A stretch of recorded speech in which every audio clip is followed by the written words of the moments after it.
Dear ate, ako si Paulo. At hanggang na ngayon, hindi ko pa rin alam kung ako ba ang niloko o ako ang ginamit. Nagsimula ang lahat sa isang simpleng reunion.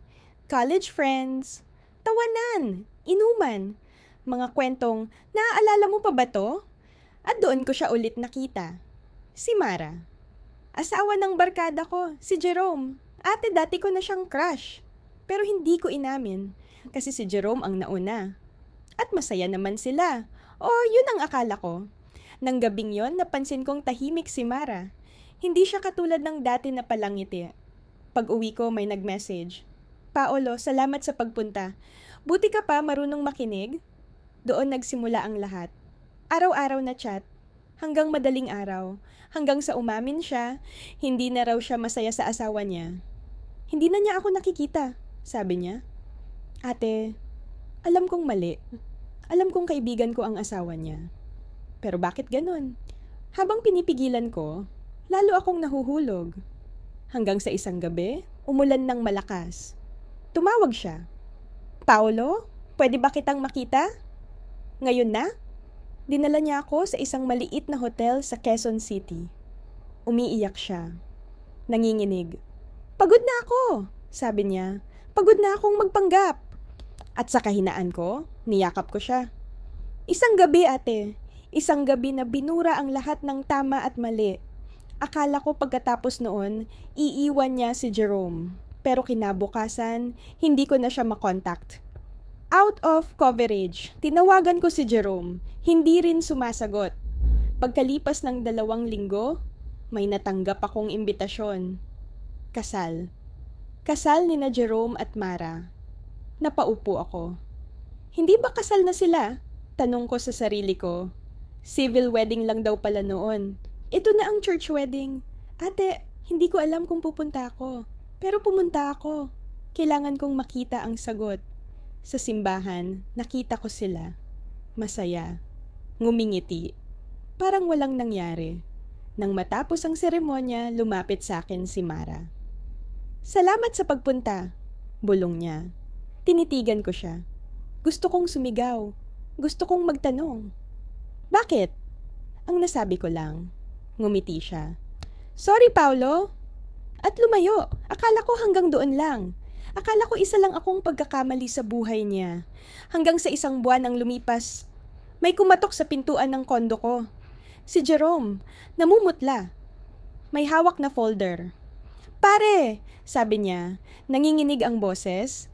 Kailangan nating mag-usap. Pinapasok ko siya. Umupo siya. Tahimik. Pagkatapos, inilapag niya sa mesa ang ilang printed screenshots. Mga screenshot ng chats namin ni Mara, mga larawan namin sa hotel lobby, mga tawag, mga oras, lahat. Nanlamig ang buong katawan ko. Ano to? Tanong ko. Tumingin siya sa akin. Alam ko ang lahat. Hindi ako makapagsalita. Akala ko sasapakin niya ako. Pero hindi. Tumawa siya. Mahina. Parang baliw. Salamat, pare. Ano? Salamat kasi napatunayan ko na. Napatunayan mo ang ano. Huminga siya ng malalim. Na hindi siya faithful. Para akong binuhusan ng malamig na tubig. Sinadya mo? Bulong ko. Tumango siya. Matagal ko nang hinala na may iba siya. Hindi ko lang mahuli. Kaya kailangan ko ng test. Nanlaki ang mata ko. Test? Oo, sabi niya. At ikaw ang perfect candidate. Nanginginig na ang kamay ko. Ginamit mo ka ko? Ginamit ka namin. Parang huminto ang mundo ko. Alam ni Mara? Tanong ko. Alam niya. Hindi ako makahinga. Pinag-usapan namin to. Kung papatol siya sa'yo, tapos na kami. Kung hindi, aayusin namin. Parang gumuho ang sahig sa ilalim ko. Bakit nagpakasal pa kayo? Tumayo siya. Kasi kailangan ko ng ebidensya para sa annulment. Napaupo ako. May prenup kami, dagdag niya. Kapag may proof ng infidelity, wala siyang makukuha. Hindi ako makapaniwala. Ginamit niyo ako para sa pera? Tumingin siya sa akin. Hindi ka naman pinilit, pare. Choice mo yon. Mas masakit yon kaysa suntok. Choice ko nga. Lumabas siya ng kondo ko na parang wala lang. Iniwan niya akong durog. Kinabukasan, nakita ko sa social media, hiwalay na sila. May cryptic post si Mara. Some lessons are expensive. Some mistakes are intentional. Hindi ko alam kung alin ako doon. Lumipas ang 3 taon. Hindi na ako nagtiwala agad. Hindi na ako basta nahulog. Hanggang sa isang araw, may nakita akong balita online na aksidente si Jerome. Patay! At si Mara, kinasuhan siya ng pamilya ni Jerome. Lumabas ang lahat. Ang prenup, ang plano, ang test. At ang totoo, ate, hindi ako ang unang test. Pangatlo na pala ako. 3 lalaki ang ginamit niya para patunayan sa asawa niyang hindi siya faithful.